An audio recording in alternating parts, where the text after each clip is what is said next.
วันนี้ก็ได้ปลาแค่นี้ครับทุกคนนี่ทุกคน สวัสดีครับวันนี้มาพบกับผมจอไดครับผมวันนี้ผมมากับมกแข่งครับผมวันนี้ผมจะไปจับปลาในทุ่งนาของผมของแม่ผมครับผมทุกคนเดี๋ยวผมจะไปขูดลอกก่อนนะครับแล้วก็เราจะลงไปจับกันในทุ่งนานี้นะครับผม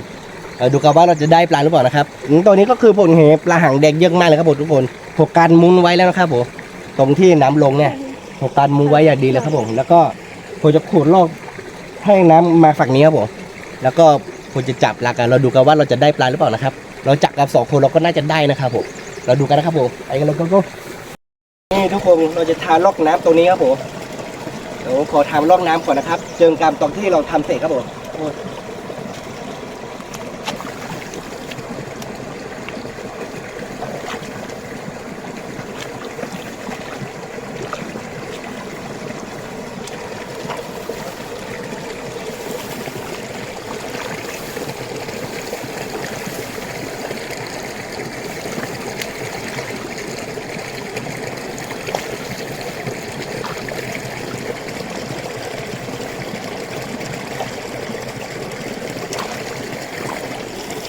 นี่ทุกคน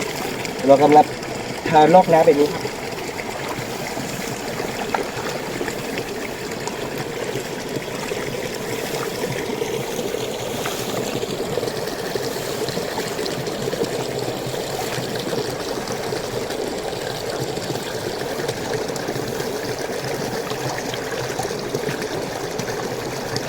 เจอกันครับผมทุกคนมาสักครู่นะครับ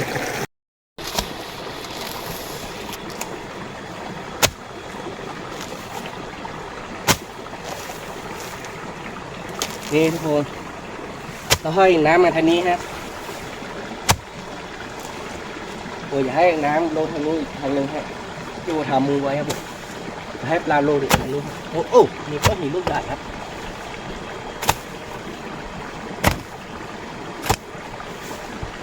มีตองไม้เปล่าไม่รู้ครับโอ้มีตองไม้ใหญ่มากเลยเดี๋ยวว่าปล่อยน้ำลงไม่ได้เนี่ยไม่เป็นไร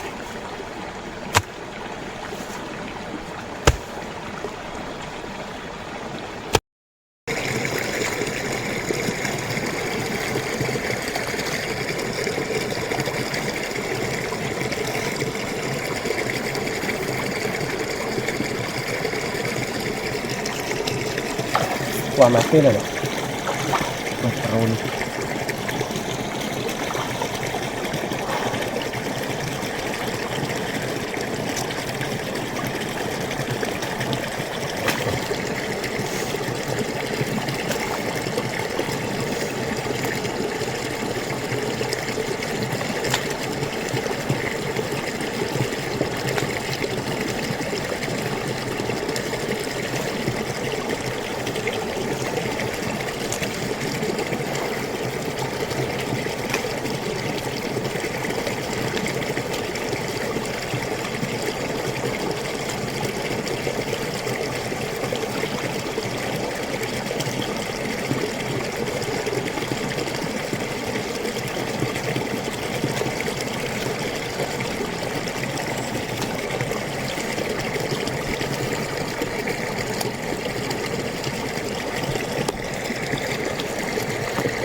นี่น้ำแห้งแล้วนะทุกคน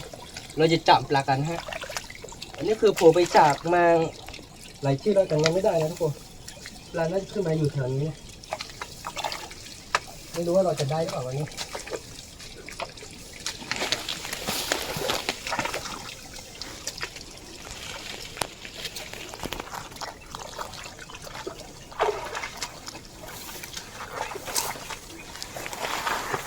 วันนี้ถ้าได้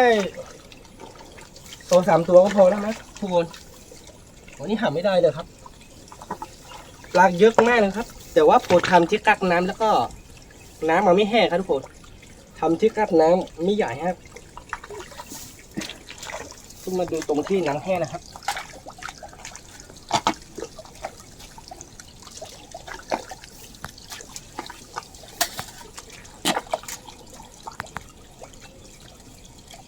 โอ้ทุกคนเจอแล้ว1 ตัวนะครับปลาโกหกครับทุกคนปลาโกหกครับ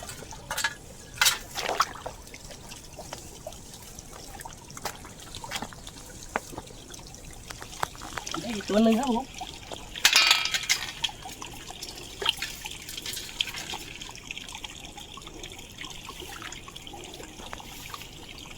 โอ้ขึ้นมาตัวแอบน้ำเนี่ยทุกคน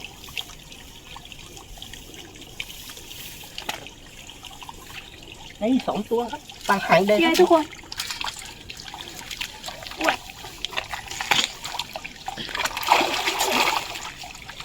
เนี่ยทุกคนเราได้1 ตัวแล้วนะคะ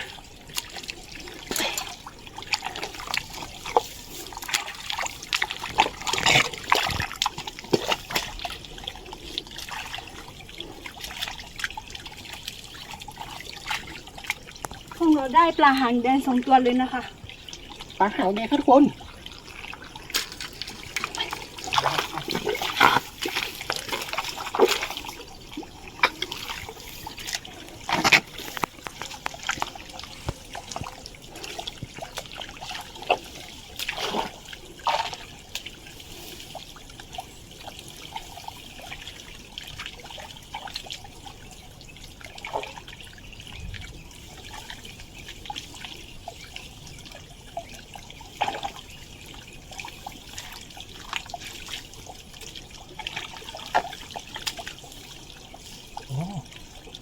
ได้ปลาหางแดงตัวนึงครับทุกค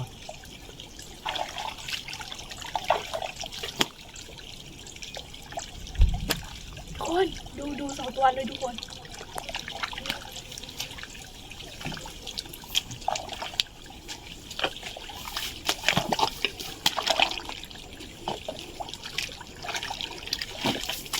นี่นะคะทุกคนตัวนี้ตัวใหญ่มากเลยนะคะทุกคน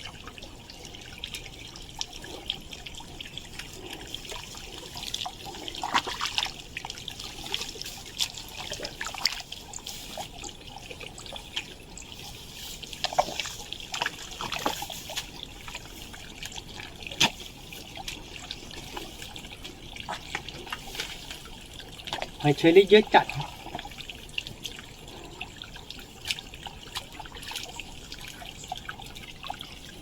โอ้ที่นี่มีแต่หอยเชอรี่ครับทุกคนหอยเชอรี่เยอะมากครับผมเอาได้ปลาหางแดงตัวนึงครับทุกคนปลาหางแดงอ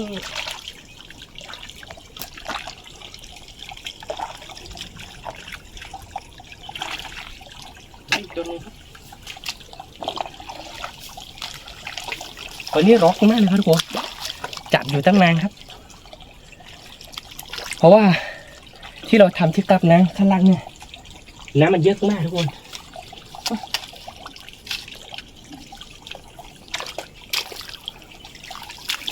ขอเก็บตรงนี้ก่อนนะครับเดี๋ยวปลาโกหกนี่มันจะกระดกลงมาครับผม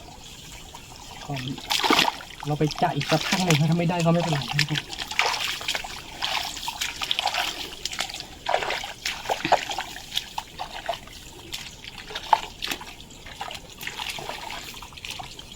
ตัวนี้จับไม่ได้เลยทุกคนและหางแดงเยอะมากแต่ว่าน้ำเยอะเกินไปครับ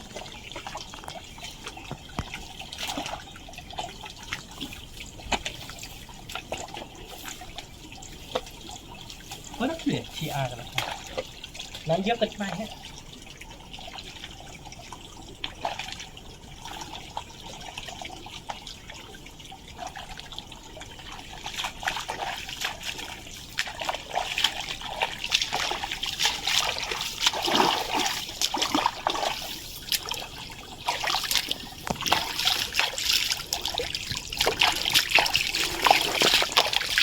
วันนี้หาไม้ทวังแล้วนะทุกคน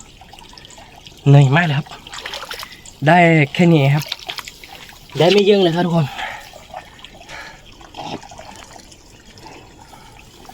นี่ครับ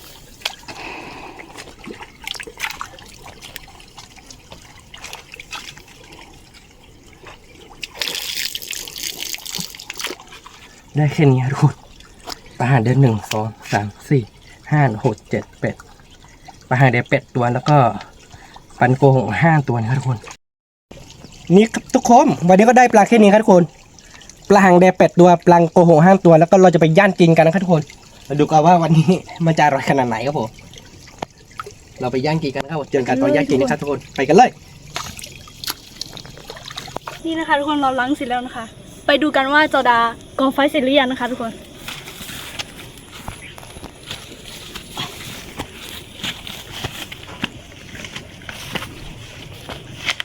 จอดากองไฟติดแล้วนะคะทุกคน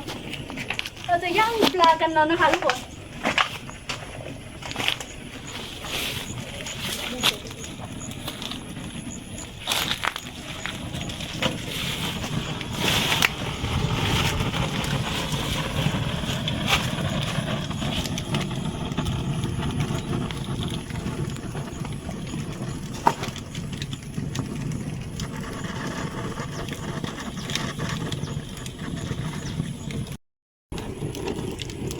นี่ทุกคน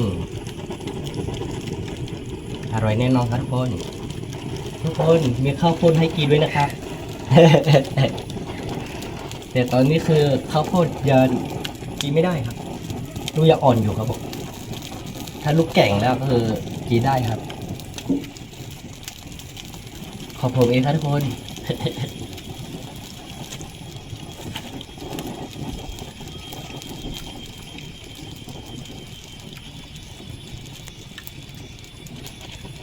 Nhá được ca nhá đi ra phòng cô ta toàn lục hình tôn nhạt này nọ tại trên nhá thì thôi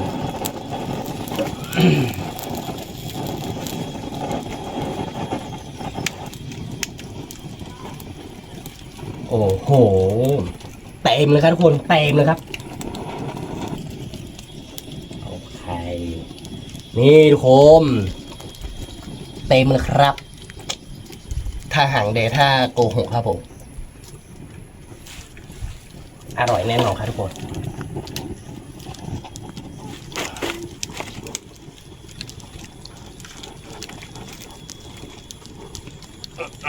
ร้องมากครับ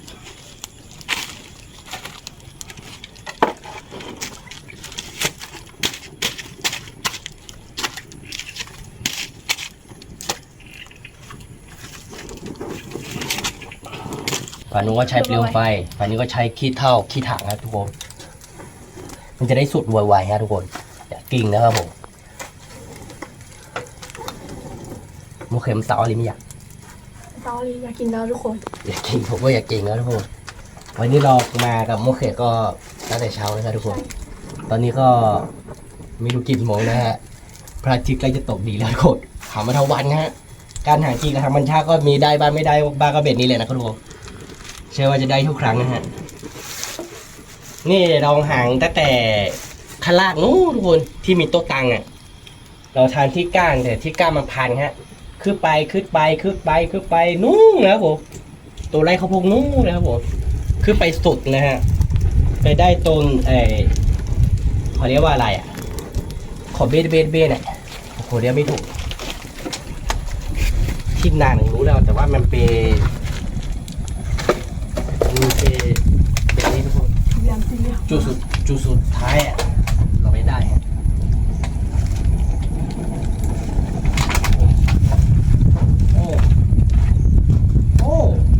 แรงมากทุก ห ค อม น จังเลย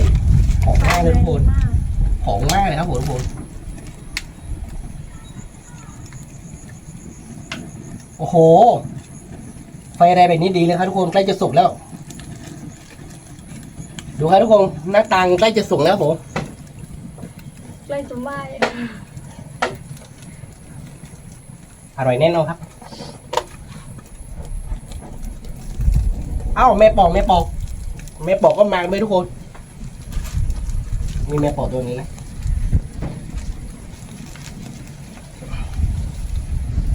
ดงว่าแม่ปองก็อยากจะกิน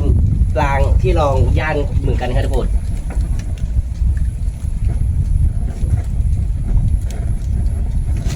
ช่วงนี้เสียงอาจจะแหกๆหน่อยนะทุกคนเจ็บคอฮะเจ็บคอมาหลายวันแล้วนะทุกคนยังไม่หายครับ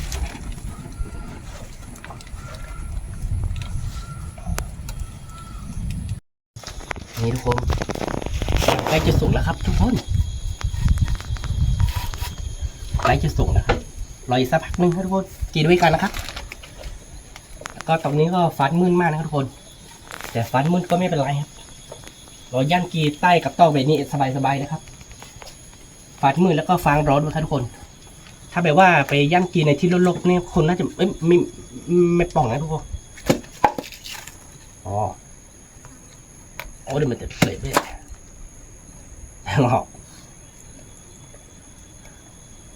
มีแม่ป่องตัวนึงแล้วก็ลึงไปว่ามันเข้าไปในกระบอกไม้ไผ่เมื่อกี้มันจะตกลงไปในก่อนไฟใช่ไหมมันจะตกไปนะ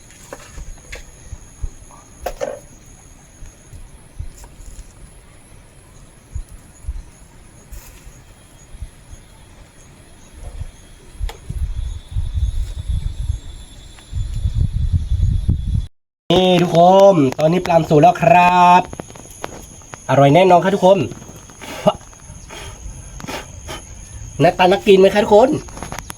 หวานเจี๊ยบดึงอร่อยแน่นอนครับทุกคน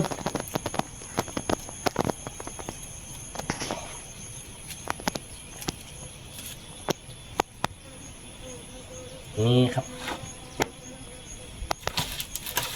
ขนาดไม่อะไรอยากกินเลยครับผมมาเลยมารบปุ้มนี่ทุกคนเราจะกินให้ทุกคนดูนะครับหวังแน่นอนครับ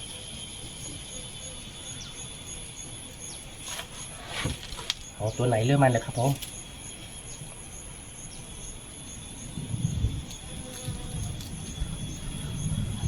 ร้องครับทุกคน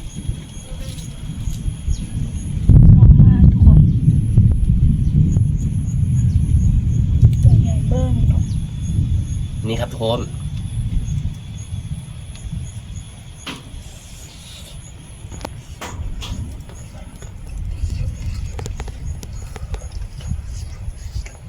เนื้อหวานมากเลยครับทุกคนอร่อยมากทุกคนอร่อยมากนะครับแต่ตอนที่ผมหานะทุกคนก็จะได้นะมันไม่ง่ายนะแต่ตอนที่ผมกินน่ะคำเดียวจบเลยหวานฉ่ำครับอร่อยจับเต็มกะละมังอีกแล้วทุกคนเต็มกะละมังเลยครับทุกคนเต็มเต็มกะละมังคำที่สองนะคะทุกคน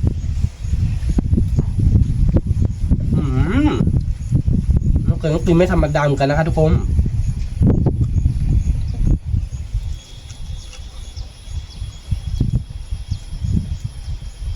ตัวใหญ่ๆนะทุกคน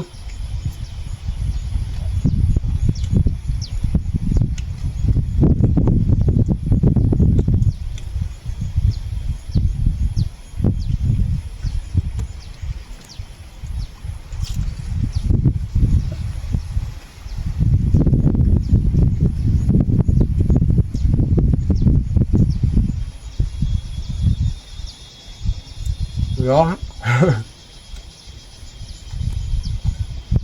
เจ้าเคียวดีๆนะคะทุกคนมีหัวค่ะจะติดคอ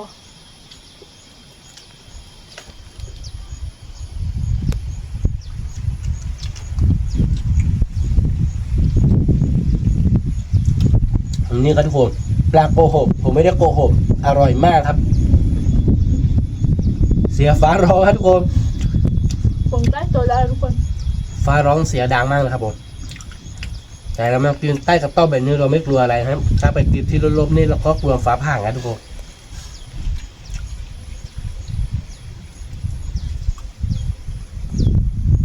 เมื่อปลาโกหกนี่ต้องเคี้ยวหนักเหมือนกันนะครับทุกคน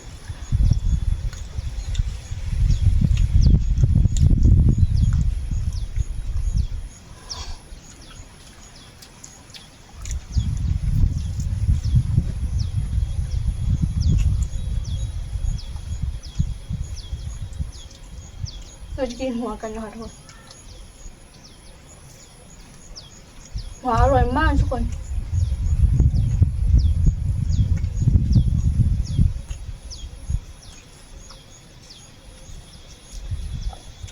นี่ทุกคนปลาหางแดงกำลังจะลอยไปในทะเลครับดุงดีๆนะครับทุกคน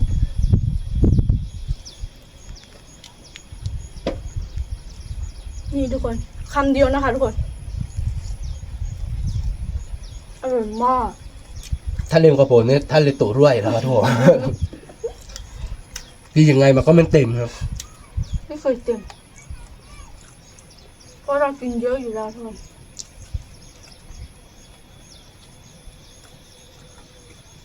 นี่ปลาหางแดงนะคะทุกคน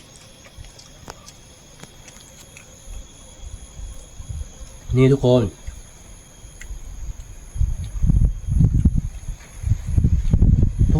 สองตัวนี้ผมจะให้ตังกล้องกินนะฮะสองตัวนี้ผมจะเก็บไว้ให้ตังกล้องครับตังกล้องกลึงนังไรครับผมขอนะครับทุกคนตัวนี้ผมของนะ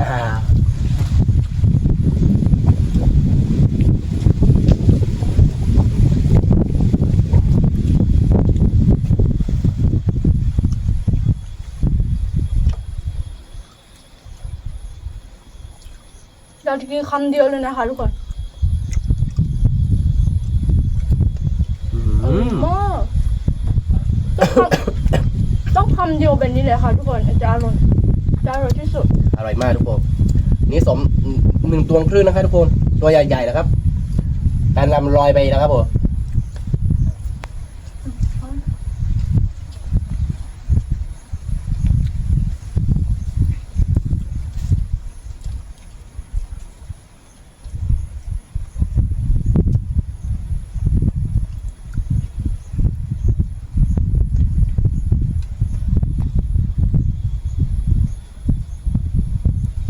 อร่อยมากครับ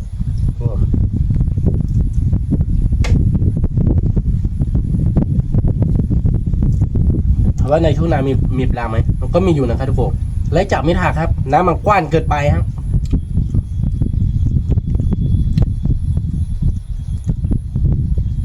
ว่าพวกปล่อยน้ำทำที่ก้ามไอ้ตรงผมเรียกไม่ถูกนะในที่นางนะมันเป็นผืนๆนะพวกทำที่ใกล้ทีนึงไม่ไหวที่ก้ามมันเล็กแล้วก็มาพังครับผมก็เลยปล่อยแต่ละที่ขึ้นไปสุกคนที่นังเนี่ยทุกคนผึ่งที่สุกของที่นังเนี่ยน้ำมันจะลงเยอะแล้วก็น้ำมันจะแห้งไปจับได้ผึ่งที่มันสุกที่นังนี่นะฮะนี่เพื่อนดูครับนี่ทุกคนเรากินคำเดียวนะคะวันนี้มันมีได้นะคะทุกคนวันนี้ไม่มีน้ำจิ้มนะทุกคนแต่ก็อร่อยนะครับถ้ามีน้ำจิ้มหน่อยนึงเนี่ยโอ้โหสุดยอดเลยทุกคนใช่ทุกคนถ้ามีน้ำจิ้มนี่จะอร่อยขึ้นเยอะมากทุกคนแล้วกินแบบนี้ก็อร่อยเหมือนกันเนื้อหวานมากทุกคนไม่อิ่มเลยแต่เราได้แค่นี้ทุกคนลองคำหน้านะคะทุกคนเราจะจ่ายเยอะกว่านี้อีกทุกคน5 เดือน8 ตัวโอ้โห5 ตัว13 ตัวแต่ก็ตัวใหญ่นะชัดจังรอบตัวครึ่งเรากิน11 ตัวครึ่ง2 คนไม่อิ่มทั่วไม่อิ่มเลยทุกคนเนื้อเราเป็นคนกินเยอะไม่ใช่เนื้อเราเป็นคนกินน้อยก็ไม่ใช่หรือว่าเราหิวแน่นอนครับหิวจ้ะ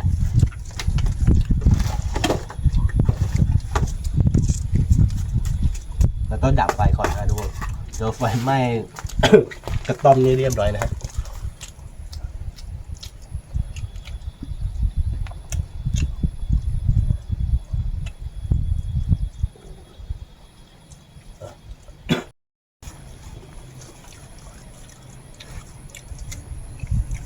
นี่เผื่อว่าเราจะได้มาหาปลาได้มาย่าปลาตรงนี้บ้างเราก็จะเก็บไว้นะฮะเพื่อนๆเขาเรียกว่าอะไรนอกกลางที่ย่าหลังครับสำหรับที่นี้ก็คงไม่มีอะไรมากครับเพื่อนๆถ้าชอบใจพี่ขอร้องก็อย่าลืมกดไลค์กดติดตามช่องของเราด้วยนะครับและที่สำคัญอย่าลืมแชร์ให้เพื่อนๆดูนะครับผมเจอกันคลิปวิดีโอหน้าครับผมสวัสดีครับ